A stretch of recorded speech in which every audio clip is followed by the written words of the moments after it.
Hello and welcome to this online training module on data-driven instruction.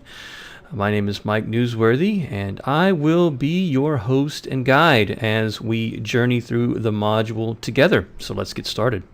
Alright, well first let's make sure you have everything you need to complete the module. I will be guiding you through the entire module with this video. But you will pause from time to time to reference documents that are included in the links provided to you as well. So make sure you have all three documents either on your screen or printed and available to you, whatever you prefer. Make sure you have those three documents, and here they are.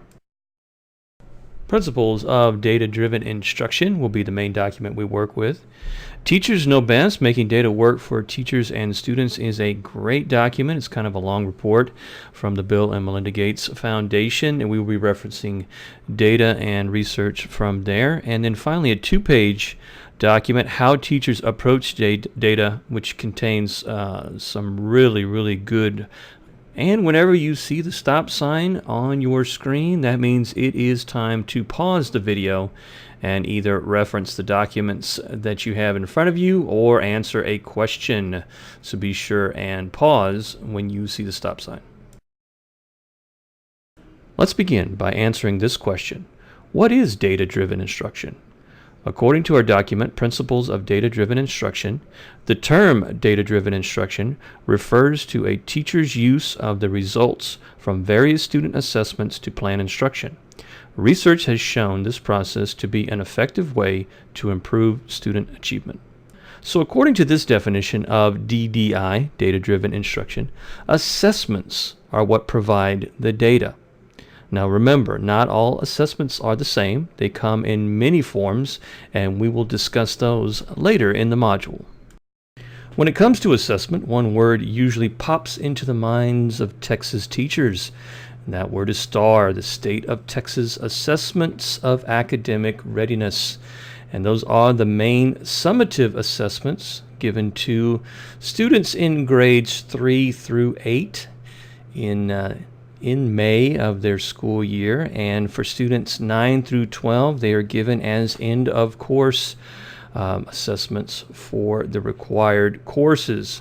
And these again are the main summative sources of data, but they're not the only sources of data that teachers could use. But we will discuss STAR data in great detail during this module. The Texas Education Agency, or TEA, provides a wealth of data on their website as well as teacher resources, but your main source for student data will be from the district level, and your district most likely uses a data management system that will provide you with various reports and data views. So we're going to stay in a very generic sense when we talk about data forms and reports. But again, TEA does provide statewide and sometimes region-wide STAR data for teachers to reference. Okay, well let's get started. Having a solid foundation is important for any project, but especially when you are beginning a data-driven instruction project. If you're beginning your year, you need to start with solid baseline data so that you have a good sense of where your students are beginning their learning process. Baseline data can come from a variety of sources, but the main two sources you will find are placement tests and diagnostic assessments. Placement tests are fairly straightforward assessments that are provided normally by textbooks or other assessment resources that will give your students a variety of questions or reading passages to see just how many skills they may have already mastered or haven't mastered from the previous grade level. A diagnostic assessment is a much more thorough test that will see what level of skill your student possesses, as well as areas of need that might be addressed with instruction. Both approaches provide a very solid foundation of baseline data. All right, now it's your turn. Take a few minutes to jot down some ideas on how you could get baseline data for your students. Pause the video now. Let's move on. Once you have baseline data collected, the next step is to establish clear learning goals for your students.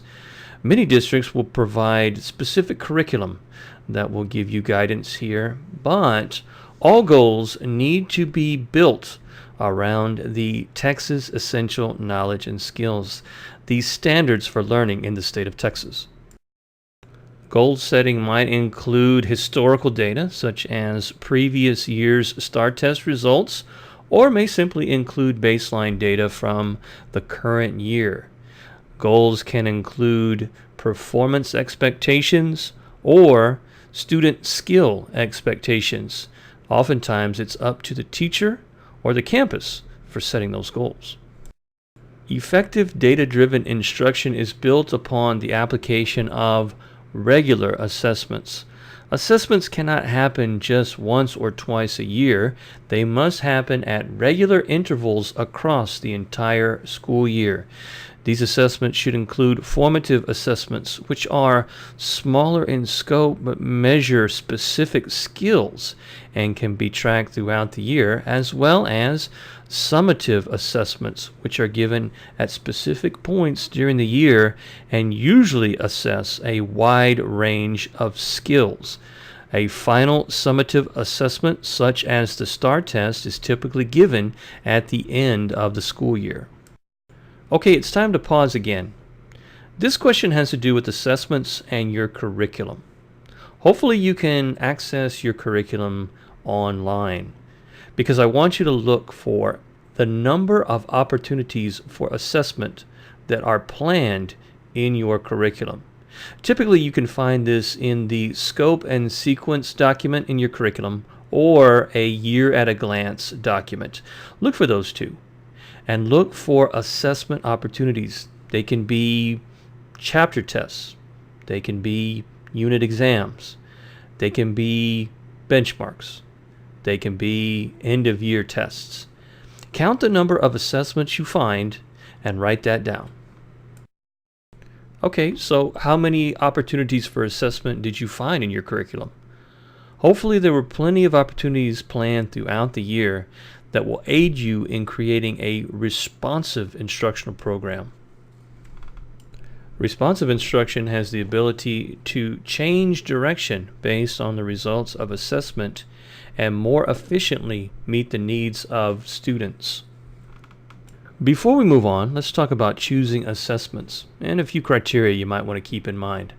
First of all assessments you give should be reliable, valid, and aligned to state standards. In other words, don't waste your time with assessments that are not aligned to state standards or perhaps are not reliable or valid. Also, be careful with teacher-created assessments, as they tend to not be reliable or valid either. Teacher-created assessments are fine for informal assessment, but for formally assessing students, stick to the assessments you find in your textbook or are created by the state. All right, well, so far we've talked about sources of data and looked at assessment planning, but now let's get into the data itself. We're going to look at several different data reports that might represent the forms of data that you will see depending on the data management system that your district uses. One of the most effective reports that you can look for is a report that shows student performance in the reporting categories of the tested subject area. In this report, we'll be looking at 5th grade mathematics from the March 2015 STAR test, looking at the 4 reporting categories that are in mathematics. This graphic can be found as Figure A in your data-driven instruction document. Go ahead and reference that right now. Okay, so let's look at the report. Well, the first thing you'll notice on the left-hand column are all of the subpopulations that are tracked for data purposes, and those will vary, again, based on the makeup of your class or grade level, but the subpopulations in this group are listed in that column. Next, you will see the numbers of students that fit into those subpopulations that took the assessment. And then you have your reporting categories. This particular data management system labels them as M1, 2, 3, and 4 for math 1, 2, 3, and 4. But within mathematics, there are 4 reporting categories.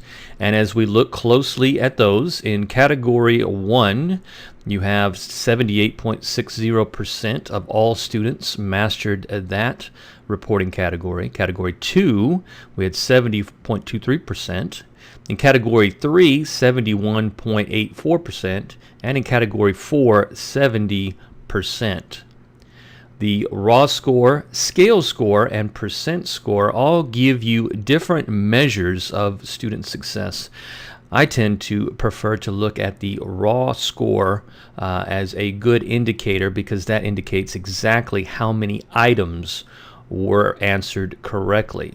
Then you have the met satisfactory category, and you have your commended/advanced. Both are very important because they are tracked and are used to calculate the different distinctions, and that is important.